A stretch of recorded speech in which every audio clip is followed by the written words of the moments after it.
Hello, welcome along to a brand new episode of Writer's Routine, the show that takes a look inside an author's working day to see how they get everything done. This week, we chat to Rosaria Giorgi. Her new novel is The Less Unkind, and the story behind the story is utterly compelling. It starts when Rosaria began working a part-time job for someone that she thought was an antique dealer. He was a famous hitman and one of the legends of the Cold War. The umbrella assassin had gained his moniker because of his weapon of choice, which was a poison tip umbrella.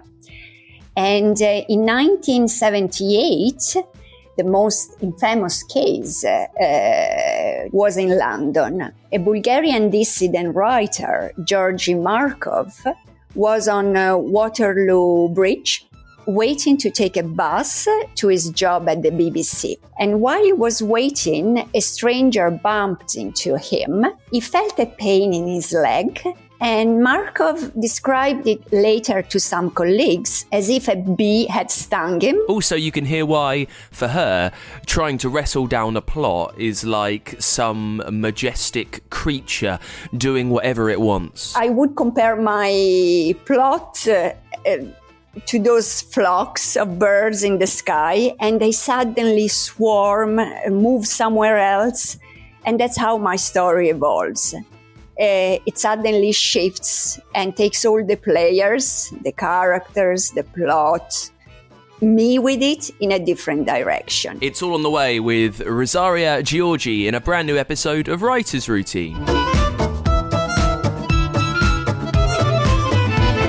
Yes, welcome along to the show. My name's Dan Simpson. This is Writer's Routine. If you're just joining us, this is a podcast where we take a look inside an author's working day. We see how, where, and when they get the work done. What do they do for their day to give them the best chance of getting the words out there? Now, you can get more or less weekly updates on whatever is happening on the show over on our Substack page. The link is in the episode notes. There you'll get a newsletter, more or less every Friday, giving myself a little bit of breathing room there with the more or less. Behind the scenes news, bits on guests that are coming up, recommendations, and also my irritation with the lack of culture on London's underground network. That was last week's, if you miss it. I don't think I went off on a rant. It was like a little bit of news had come to me, and it, like about a minute before I started writing the newsletter, and it immediately bothered me, and I just kind of had to get it out. If you've not read that, I'd love to know what you think, actually. So do subscribe to the Substack. It's absolutely free, as I say. The link is in the episode notes or wherever you're listening. Now, this week, we're joined by Rosaria Giorgi, who has lived some life, by the way, being born in Italy, in a tiny village in Tuscany, then living in Denmark, in Ireland, and now in Canada. And we discuss how place affects what you write, what you're inspired by, how you write it. Does it influence your style at all? Picking things up, perhaps like a vulture, from everywhere that you kind of lay your hat for a little while. Now, The Less Unkind, Rosaria's new novel, is the start of a series featuring Pico, a young woman in a new place for the first time, forging new relationships, just like Rosaria, who gets mixed up in something very peculiar and not altogether benevolent, just like Rosaria. It's inspired by her past, as you might have gathered. They do say, write what you know, where Rosaria got a job in an antique dealership for someone who turned out to be the umbrella assassin. If you've never heard that story, by the way, do have a look online. It's like bewildering that these things have happened in real life, and then you could find out how Rosaria has treated it in her fiction. We discuss how a new start in a new country has influenced when and where she writes. Also, she writes scenes in quite a scattered way, being inspired by character and place. She doesn't really do it chronologically. And very simply, how is that possible when you've not plotted everything at the start? How do you know where these scenes are going? And how much work needs to be done when you've put them together to kind of smooth the gaps of where they join? We unpick all of that. And we discuss, what do you do after mining such a key event in your life for the first book? How do you possibly go again for your second? Rosaria will reveal all, and we get into it as we always do with what she sees around her in the place where she sits down to write. Now, I am in my apartment in Toronto. It's on the 15th floor, and it has a south view over the city. I'm in my office, and most days my cat Puccino's back is the closest sight, as normally you find him perched on my desk watching outside, serving the state of his kingdom, we say, because his nickname is, after all, the King of Toronto. Today it's not first thing in the morning, so he's asleep. But what I see around me is I have a 180-degree view. It's a corner room. So it's interesting because it captures two different sides of the city. Towards the east, it looks over a green panorama. It has a bucolic feel, lots of trees, gardens, a primary school with a football court, 2 tennis courts. And then to the south, you have the Toronto skyline, which is quite impressive. Towards west, it's just pure urban energy, skyscrapers, traffic, people rushing, lots of haste and speed, what you would expect in a North American city. So, I mean, that's a really evocative description of this quite contrasting scenes that you've got out of two different sides of your window. If you bring us inside the apartment, you've got the cat. What else is there around you that's quite inspirational? Is there artwork on the wall? Is there books? Maybe there's something more practical and you've got a whiteboard with notes about your plot on there. Now, I have a whiteboard because I felt when I started writing my second novel that I felt I had to have one. But I've hardly used it. So I think all my inspiration is in my mind. So and if I have to write something, I usually have a notebook and I write with a pencil in my notebook. However, I write on an antique desk, which is, for me, it's inspiring. It's a Bull desk. And André Bull was the furniture maker to the Sun King, Louis XIV of France. And in more recent times, his name is associated with another celebrity. A Bull desk was indeed Dr. No's working table in the eponymous James Bond movie. And my desk is the opposite of practical because I must confess it's a little too intricate, too opulent. It has a lot of sharp bronze mounds and inlays, and it's a infallible garment slayer.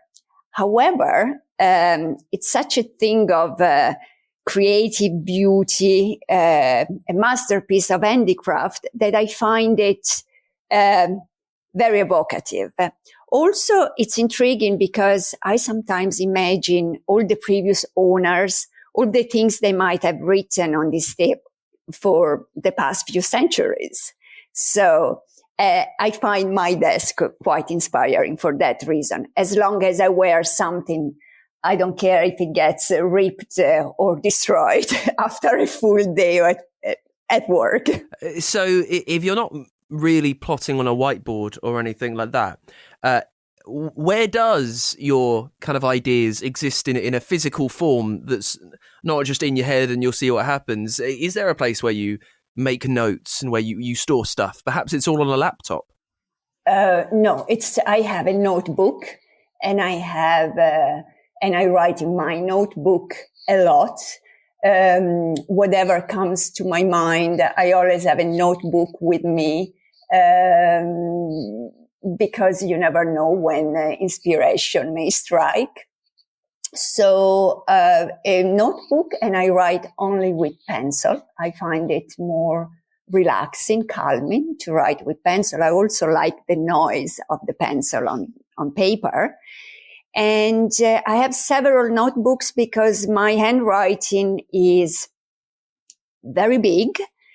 And sometimes I have a hard time deciphering it myself, but that's something that my teachers in school always struggle with. So I've always had what was called a bad handwriting. So yes, a notebook, and then my computer for, more structured thoughts. I've been quite interested by place recently. And you have lived, well, in a few different locations. I mean, born in Tuscany, and you've gone to Copenhagen and Ireland. Now you've settled in Toronto. How have you found the energy of those different places, and how inspiring they've all been in different ways to creativity? Now, I must say I grew up in a tiny village in Tuscany called Gizzano. I say tiny, it had at the time 300 people living there. Today it's slightly bigger, it's grown. There are 350 residents. But so imagine during my childhood and even teenage years, this was an analog era. So it was pre-mobile phones, pre-internet. So, what I did all the time, I just read, because there were more books than people. So I read all the time. I always had a love for stories. Now, I was surrounded by history and this breathtaking landscape that I couldn't appreciate because I was a restless teenager, and I always wonder about discovering what was beyond the hedge, what was the world beyond this tiny, isolated place. And so I developed, along with a love for reading and later writing, also a love for traveling.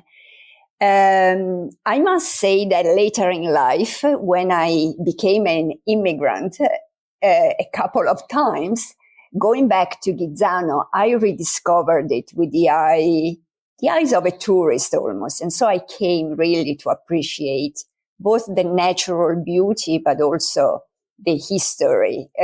Consider that they have found traces in an archaeological site in Gizzano that goes back to Roman times, so very ancient history.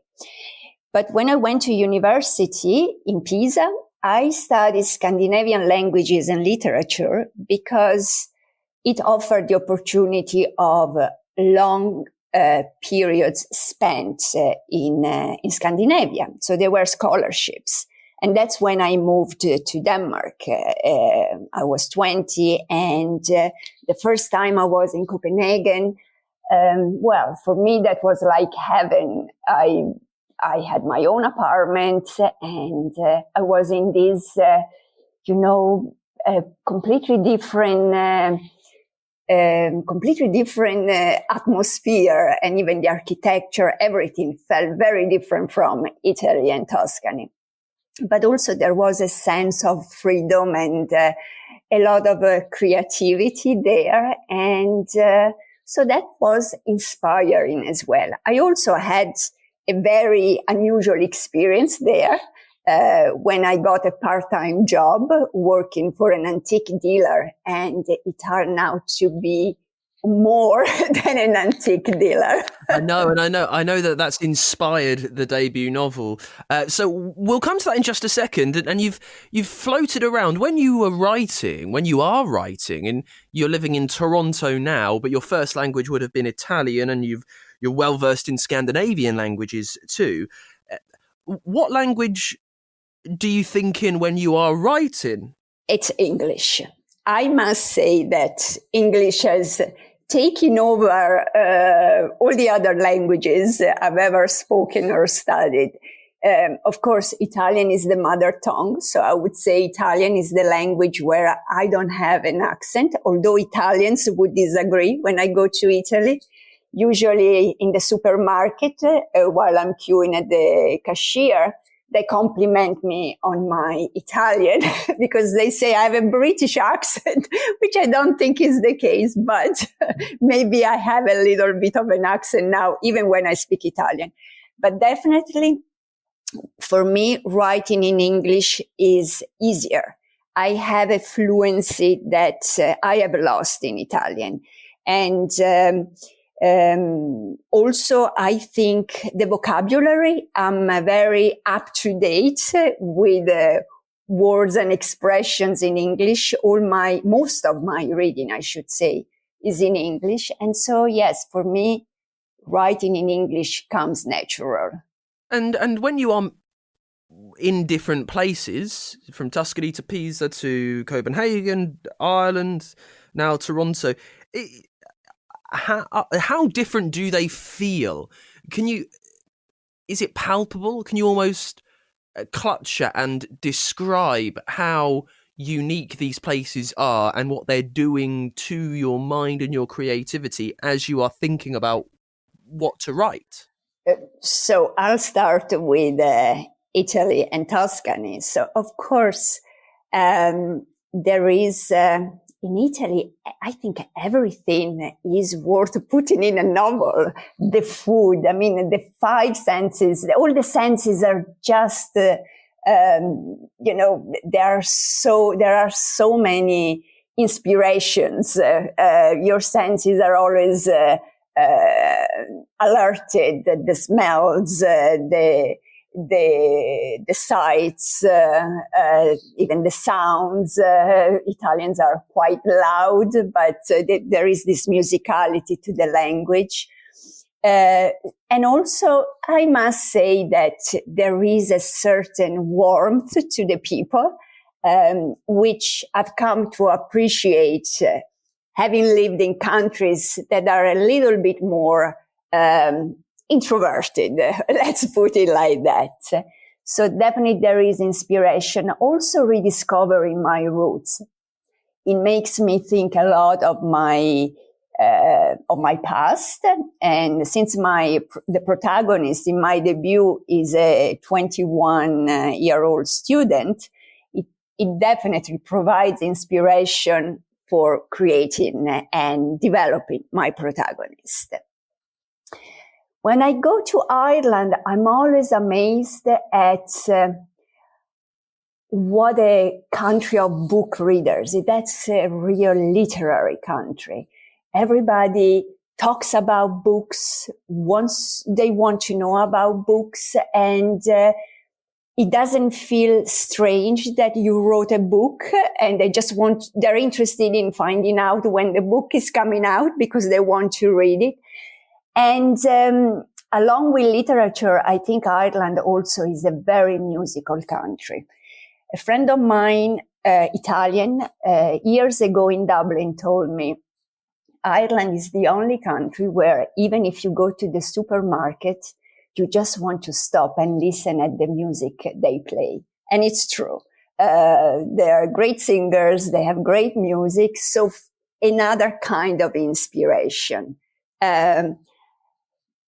Denmark, of course, today you have the Scandinoir and all the thrillers and murder mysteries coming from Scandinavia. But I think that's not just by chance. I don't want to, the whole of Denmark, my experience has been mainly, the whole of Scandinavia, but my experience has been mainly in Denmark. I mean, behind this very quiet facade, you can feel that there are tensions boiling. So I like the contrast between what you see and what really happens there. And then, of course, it's a country where winters are long. days are short in winter, and you can only imagine what goes on among all the darkness. Canada, I believe Canada has taught me to be even more disciplined, and how to always think about work first, put work first. And also I find that there are fewer distractions for me here. I don't have a huge social circle. I'm newish in Canada, and it's just the sheer size of the country. It's something that, it's something that it feels almost impossible to explore and to grasp. Even Toronto, it's such a big city, and it's very widespread. So you feel that after a decade here, you've never visited certain areas because they're just so widespread. And so this idea that there is always something more to get to know, something that you might not even realize it exists, although it's in the same place where you spend most of your life. And I find that intriguing. How much do you feel that inspiration and the influences of different places when you are writing a novel? Are you able, as you're doing it, to think, oh, okay, that comes from my time in Copenhagen. Maybe this part of it is more influenced by my time in Ireland. Is it as tactile and reachable as that? Yes, I think so. Because also, I must say, it's not just the different inspirations from the places per se. I think it's also the amount of the amount of experiences you have encountered, other people's experiences, or all this diversity of among the residents. So I think it's inspiring in that sense that there is so much variety in all these places, so much diversity that, of course, you end up having the ability to pick and choose and put a little bit according to your needs whenever you're writing. At the same time, I know that I'm restless in my writing, in the sense that I've realized in my plot, my characters have to move. I can't imagine writing a story that takes place just in one place. They have to move, they have to travel. And it's probably because I have material and I have fun stories or, unique anecdotes that can go into my writing in different places. So I think it's part of my repertoire. I am not the most efficient writer. I cannot churn 1,500, 2,000 words a day, but I'm incredibly disciplined. So I write every single day. I'm an early riser, and my best writing happens in the morning. I have a cup of coffee, an espresso, and I sit at my desk and I start writing. However, sometimes I have other commitments, morning commitments. In that case, I make sure to squeeze in some writing later in the day. But a typical day, I would write in the morning. Throughout the day, I devote a lot of time to reading as well. I alternate after lunchtime onwards, I alternate writing with reading. And I do a lot of research for my writing. So I have books and material that I read for my writing. And then when the working day is finished, I tend to read for leisure.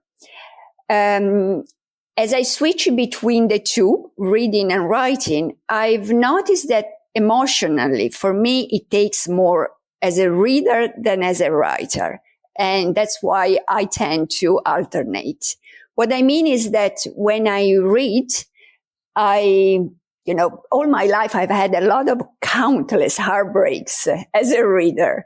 And I had no control over them. As a writer, it's easier because I have a little bit more agency.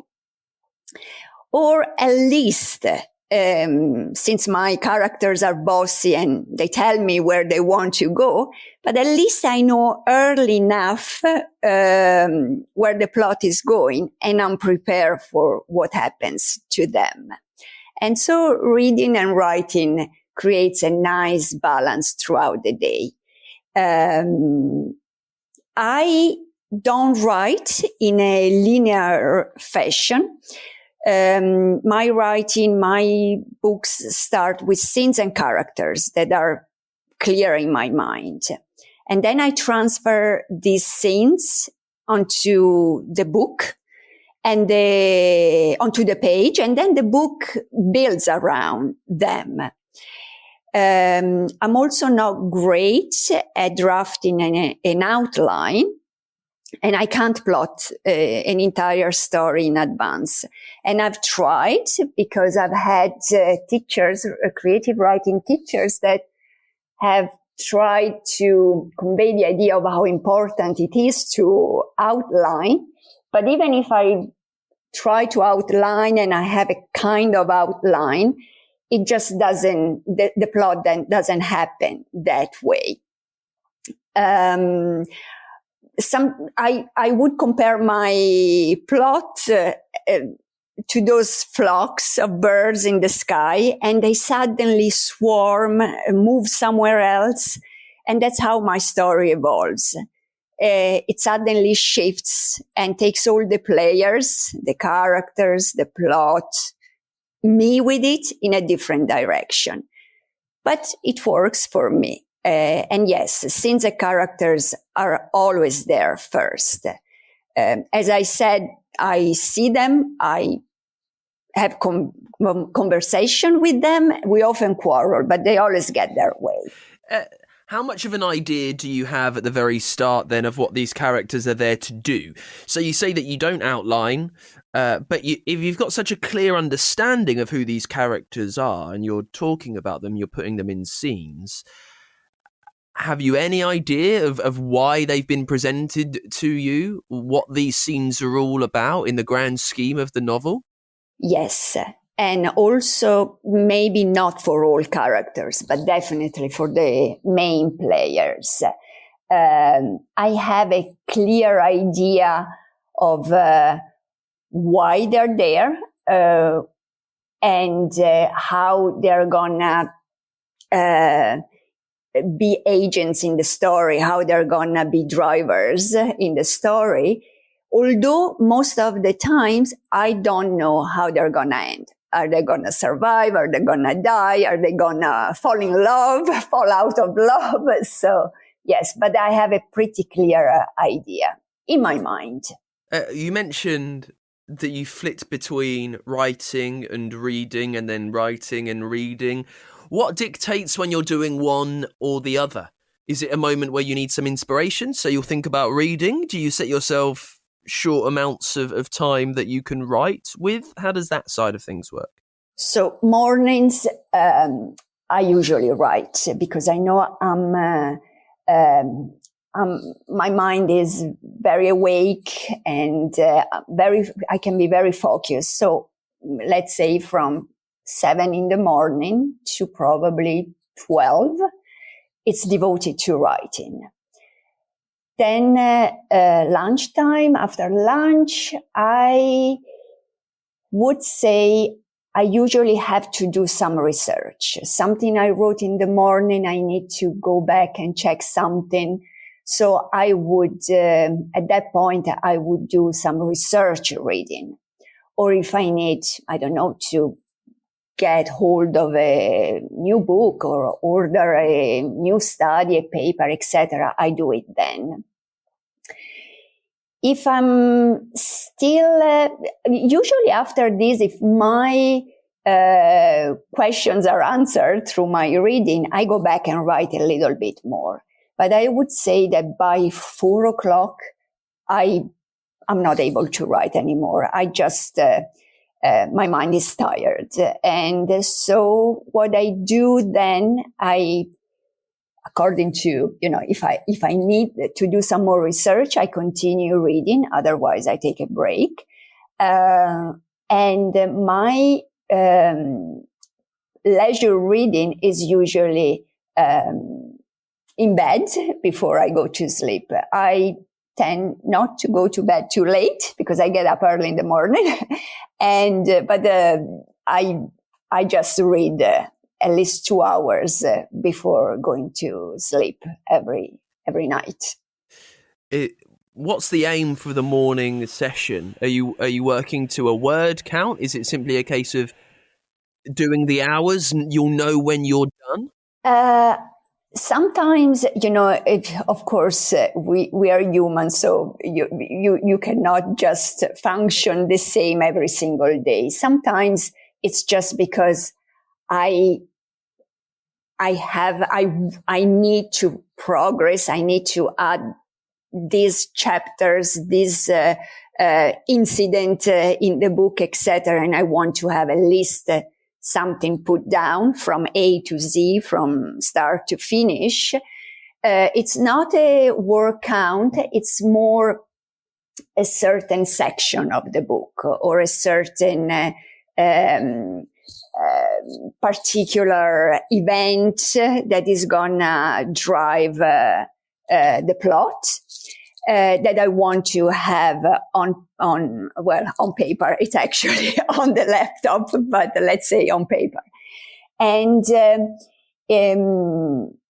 it's also taking advantage of a time when I know I'm most productive. So it's just taking advantage of that.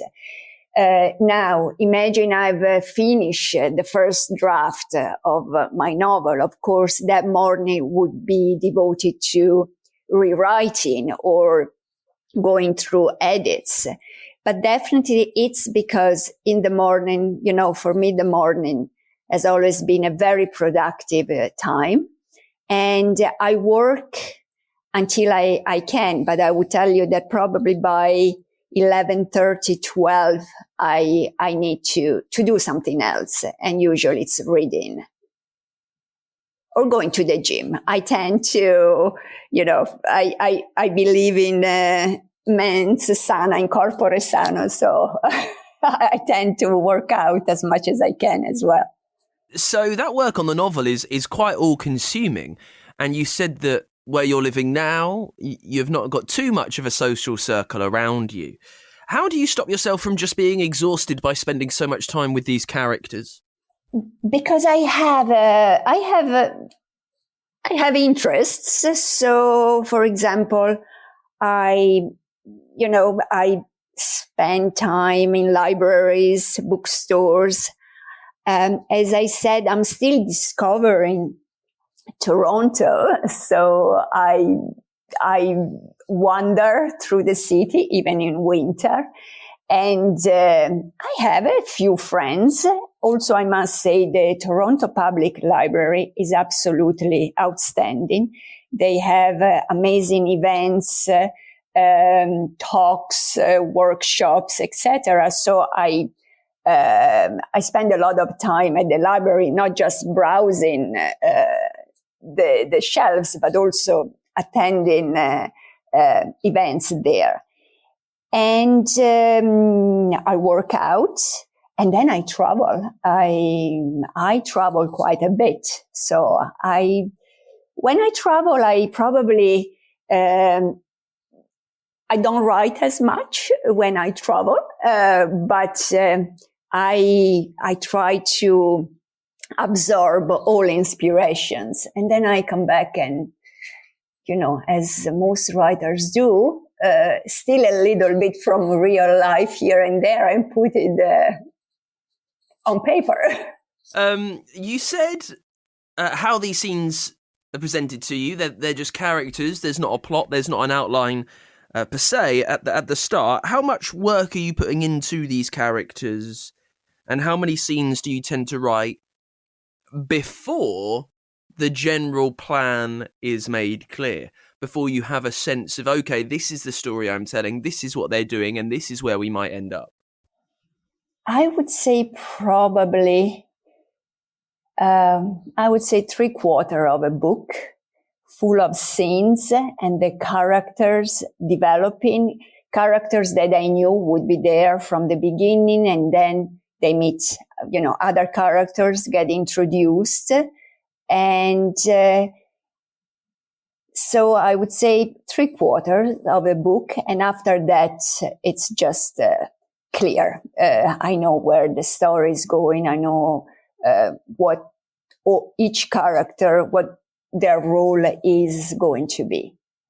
How much work do you have to do after the first draft is done to maybe smooth out some of those gaps when you were just putting down random scenes that involved these characters, and your narrative, your novel changes by the time it's done?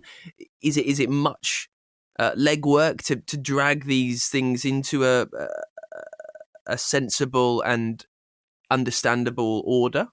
Yes, I must say that as much as I dislike rewriting, redrafting, editing, I also understand that that's critical.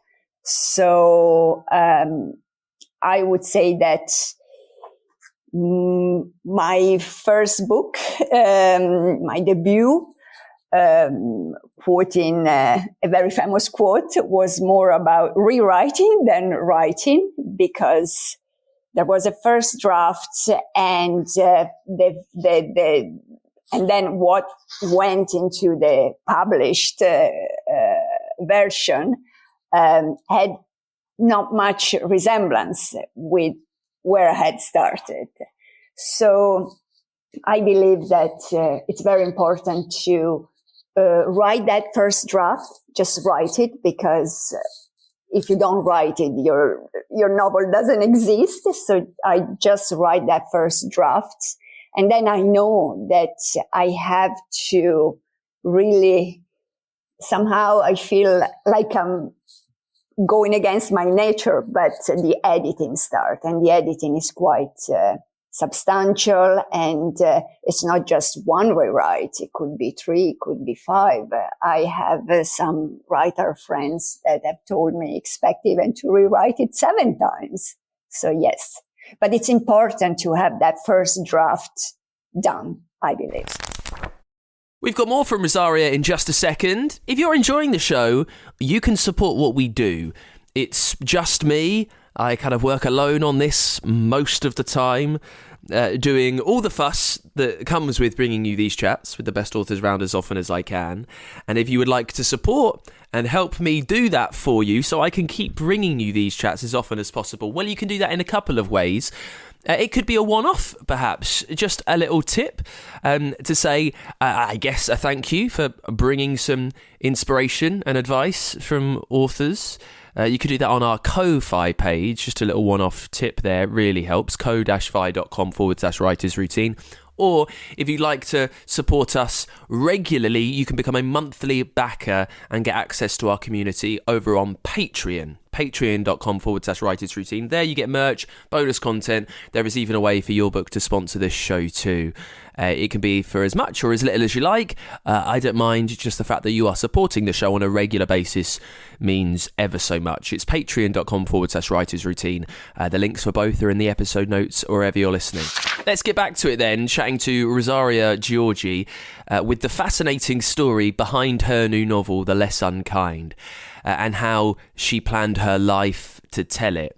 You can hear about building the narrative and trying to figure out how the plot would work with something that truly happened. How do you dance around some aspects of it and make it play out in a narrative? We talk about what she wants to do next too. And we get back to it well, with the real meat of the story behind the story, about the umbrella assassin and how she became involved in his life.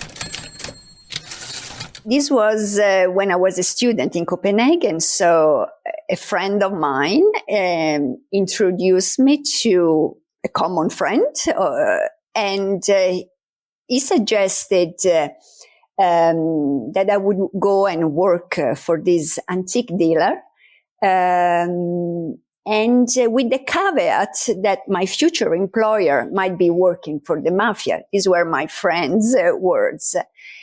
It was a remark that didn't scare me too much. We were 20 and it was the usual bartering at that time without much afterthought. So I started working for this person. He was Italian and Danish. He had both citizenships, and his name was Francesco Gullino. And I got to know him because he was older than us, but somehow he was the only one with a vehicle. He had a van and he would drive us around Copenhagen, always would foot the bills, and we just let him come along. So the antique dealer didn't turn out to be a money launderer for the mafia, working for the mafia. He turned out to be the umbrella assassin. He was a famous hitman and one of the legends of the Cold War. The umbrella assassin had gained his moniker because of his weapon of choice, which was a poison tip umbrella. And in 1978, the most infamous case, the most infamous hit of this assassin was in London. A Bulgarian dissident writer, Georgi Markov, was on Waterloo Bridge waiting to take a bus to his job at the BBC. And while he was waiting, a stranger bumped into him and he felt a pain in his leg. And Markov described it later to some colleagues as if a bee had stung him or an insect had bitten him. And when he turned, he saw this stranger picking up an umbrella from the sidewalk and get into a taxi after apologizing. That evening, Markov developed a fever, and 4 days later, he died in a London hospital. And after his death, a special examination revealed that he had been injected with a ricin poison pellet. And later on, they discovered it had been shot with a specially adapted umbrella, hence the name of the hitman and my employer, Francesco Gullino. By then, Gullino was already masquerading as an antique dealer in Copenhagen. By the way, the hit had been ordered by the Bulgarian Secret Service, and it had happened on the day of the Bulgarian leader's birthday in September, because the Bulgarian leader absolutely hated the dissident. It's said that the leader had no sense of humor, and Markov always used to make fun of him. However, by that time, I must say that the antique dealer had probably put the umbrella away, because I never noticed anything, and he was quite a sad man, a sad person, very lonely. And I worked for him a few months, and then I finished. And a few years later, like 3-4 years later, the friend who had introduced me to him let me know that Interpol had gone to Copenhagen and had interviewed my friend, because Gullino was suspected of being the umbrella assassin, and he had disappeared. And so that was my brush with an assassin. When you reflect on him as an employer, and you mentioned that he was quite a sad chap. It must have really helped you paint a more three-dimensional and authentic picture of a villain in a piece, because you have seen the humanity behind that person and absent of the horrible things that they might have done. How much did you reflect on that when you came to writing this novel? Even before I found out about the umbrella assassin, as a person, my employer, the antique dealer, I thought of him quite a bit. While I was working for him, I was in love. I had a new boyfriend, so my mind, more than antiques and mafia was on romance.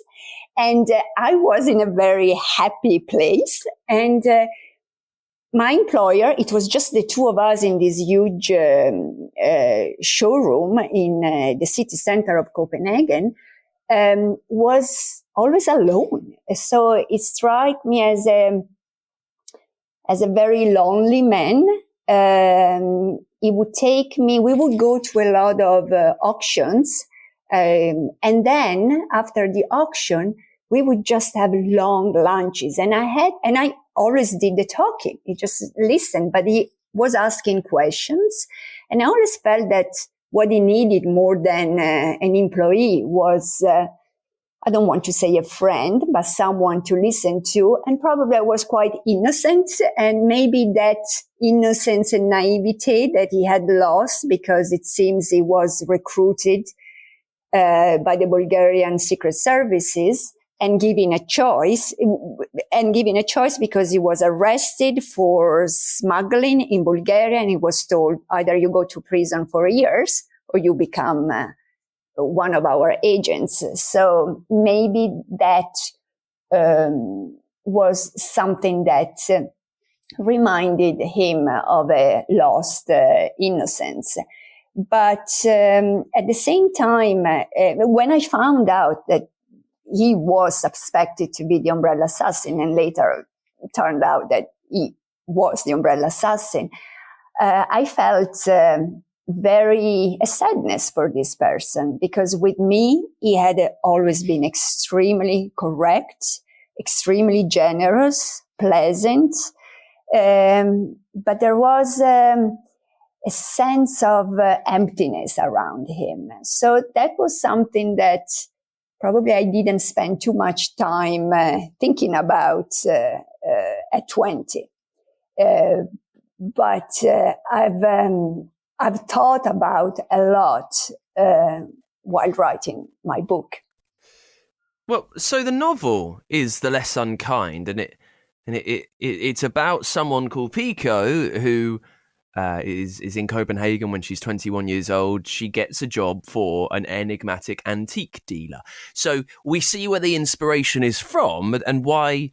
I mean, that's what you would do when you're presented with this life experience and you reflect on it. How long did it take before you thought that this would be an interesting creative kind of path to go down, when those first few scenes arrived to you? Would you remember that moment of when you thought, oh, that thing that happened to me in Copenhagen with that guy who ended up being an assassin, I think that would be a nice thing to write about? I must say, of course, I've had the opportunity to mention this experience as an anecdote around the dinner table many times with my friends. And every time they were first incredulous, and then the next thing they would say would be, oh, you should write a book about it. And so this repetition, I played it in my mind with this idea. But when I started doing a creative writing class here in Toronto a few years ago, we had to write a little something that we could imagine as an extract of a short story of a novel. And of course, at that point, I really put pen to paper and the first sentence I wrote was, I once worked for a hitman. And it was probably, 500 words piece. And when the class read it, everybody said again, oh, we are waiting to hear the full story. This is novel material. And I just started writing and I didn't stop until the end. And now, I guess moving on to whatever comes next, how on earth do you mine anything else that's happened in your life when you've been given this excellent story to talk about and to investigate? That's something that happened to you. What do you do when you need to write a second book? Well, I'm already writing a second book. So the Less Unkind is first in the Pico della Rosa series. So it's a standalone, but there's going to be another Pico della Rosa's book, which I'm currently writing. Because the focus of the first book, it's not on the employer. The first book was born out of the question, what if? What if I, Rosaria, had paid a little bit more attention, or I had investigated a bit more? I had got in trouble because of that. What would happen? And of course, Pico does exactly that. And and the focus is on her. She's the protagonist, not the employer. And book number 2, she's still gonna be the protagonist. And whatever happened in book number 1, and a lot happened to her, well, she's gonna bear the scars, and also she's gonna have that experience to just go on the next adventure, murderous adventure, I would say. That is it for this week's Writer's Routine. Thank you so much to Rosaria Giorgi for coming on the show. You can get a copy of that new book right now. If you'd like to do it in a way that supports Rosaria, this podcast, and your local and independent bookshop, use our bookshop.org page. We've got a little Writer's Routine store over there. Use the link in the episode notes wherever you're listening. Also, there is a way that you could subscribe to our Substacks page to get a weekly, more or less, newsletter. And there's a way you can get in touch with the show, writersroutine.com, and ways that you can support us, Patreon and on Ko-Fi.